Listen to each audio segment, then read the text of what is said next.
Hello everyone, तो ये है आंसर की मिड टर्म एग्जामिनेशन ऑफ 2025 2025 से 2026 क्लास 10th स्टैंडर्ड की सॉल्यूशंस हैं। ये स्टैंडर्ड मिड टर्म के सॉल्यूशन हैं, ठीक है। इसके बाद मैं आपको क्वेश्चन पेपर भी दिखा दूंगा, पहले इनका आंसर देख लो। तो देखो, फर्स्ट का आंसर ए है, सेकंड का सी, थर्ड का सी, फोर्थ का सी, फिफ्थ का ए, सिक्स्थ का सी, सेवन्थ का बी, एट्थ का डी, नाइन्थ का सी, टेंथ का बी, इलेवेंथ का भी बी, ट्वेल्थ डी, 13 डी, 14 सी, 15 बी, 16 बी, 17 ए, 18 सी, 19 ए, 20 डी, 21 जो था उसमें एमपीटी प्रूफ करनी थी, जिसको हम मिड पॉइंट थ्योरम कहते हैं, जो कि एप्लीकेशन ऑफ बीपीटी है। उम्मीद है आपने कर लिया होगा।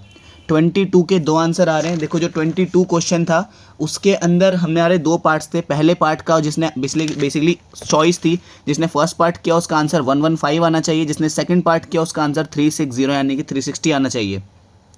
23 का आंसर आपको दिख ही रहा होगा, -2/11, 23/11, 25 का आंसर 31/25, 26 का आंसर 212, 27 में अगेन आपको शायद दो पार्ट देखने के लिए मिलेंगे। मैं चेक कर लेता हूँ एक बार। हाँ, 27 में आपके नहीं, 27 का एक ही पार्ट है, इसी में दो चीज़ें पूछी हुई थी। एक का आंसर आ रहा था 19 और दूसरे का आंसर आ रहा था 65.88।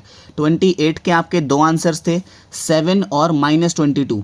29 अगेन बीपीटी प्रूफ करना था। मैंने बताया था जितने भी बच्चे मेरे पास पढ़ते हैं कि बीपीटी अच्छे से पढ़ के जाना, ये आता है। 30 जो क्वेश्चन है वो आपका ट्रिग्नोमेट्री का क्वेश्चन था प्रूफ करने वाला। ऑफ कोर्स मैं आंसर की में उसको डाल नहीं सकता यहाँ पे, ठीक है, क्योंकि वो जो सॉल्यूशन है वो प्रूव ही करना होता है राइट हैंड साइड को लेफ्ट हैंड साइड के, इसीलिए उसका सॉल्यूशन प्रोवाइड नहीं किया जा सकता है ना। मतलब सॉल्यूशन तो प्रोवाइड किया जा सकता है, आंसर की में प्रोवाइड नहीं किया जा सकता उसका आंसर, है ना। तो 31 में √5 इरेशनल प्रूफ करना था, उम्मीद है आपने कर दिया होगा। 32 में का आंसर आता 48। 33 का आंसर तीन आ रहे थे हमारे, 1, -4, 3, 2, -1, 2। 34 में हमारे एपी बनानी थी हमें एक, जो कि एपी कुछ इस तरह बनेगी 55, 60, 540, मतलब 20 कम करते हुए जाना है। यहाँ से 20 कम कर दिया, यहाँ से 20 कम कर दिया, कम करते करते करते करते 440 आखिरी आंसर बनता हमारा। 35 के जो आंसर्स हैं, 35 में देखो दो आंसर हैं 35 में, फर्स्ट पार्ट के और सेकंड पार्ट के। 35 का जो फर्स्ट पार्ट है, जो कि फेस जो कि वेल शफल डेक से आया था, मतलब ताश के पत्तों वाला जो क्वेश्चन था, पहले का पार्ट का आंसर बन रहा है उसमें 1/11, दूसरे का 13/33, तीसरे का 20/33, चौथे का 9/11। 35 का जो सेकंड पार्ट है उसका आंसर बन रहा है 1/6, 1/6, 1/2, 1/12, 25/36। 36 की तरफ चलें अगर हम, तो 36 में फर्स्ट पार्ट में डायग्राम बनाना था, सेकंड पार्ट का आंसर 40 और थर्ड जो पार्ट है उसका आंसर 40 टाइम्स √3 -1 बन रहा था इसका आंसर। 37 का जो आंसर है, पहले पार्ट का आंसर 4, दूसरे पार्ट का आंसर 0,1, तीसरे पार्ट का आंसर -1,0.5। 38 जो था उसके आंसर थोड़े मतलब काफ़ी कहानी तरह के क्वेश्चन था ये, इसको सॉल्व करने मुझे भी काफ़ी टाइम लग गया क्योंकि पूरी कहानी पहले पढ़नी पड़ी। दूसरा यहाँ क्या रहा है, 0.2 का पहला आंसर आया 0.2, दूसरा आंसर आया 150, तीसरा आंसर आया 325। इसके बाद जो हमारा जो क्वेश्चन पेपर है वो भी मैं दिखा देता हूँ आपको।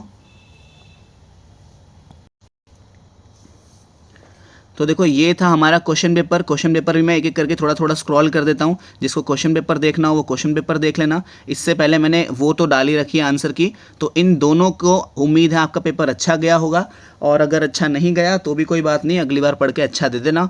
और ये स्टैंडर्ड का पेपर है, इसके बाद थोड़ी देर बाद मैं उसका बेसिक का भी डाल दूंगा सॉल्यूशंस के साथ क्वेश्चन पेपर, ठीक है। और जो बच्चे अगली साल देखेंगे इसको 2026 में, जो इसकी तैयारी कर रहे होंगे, वो इस टाइप का क्वेश्चन पेपर आता है, इस टाइप की प्रोग्रेस करके अच्छे से इसको प्रिपेयर कर लेना, ठीक है। इस टाइप का क्वेश्चन पेपर आता है, ये है 2025 का मिड टर्म का स्टैंडर्ड का क्वेश्चन पेपर, ठीक है। तो मैं स्क्रॉल कर देता हूँ सारा, आप पॉज कर करके इसको नोट कर लेना, और अगर किसी को PDF चाहिए हो तो कमेंट ज़रूर कर देना, मैं PDF भेज दूंगा इसकी, ठीक है। तो इस टाइप का क्वेश्चन है, बाकी आप पॉज करके देख सकते हो, ठीक है। आगे बढ़ते हैं, चलो, थैंक यू फॉर वॉचिंग।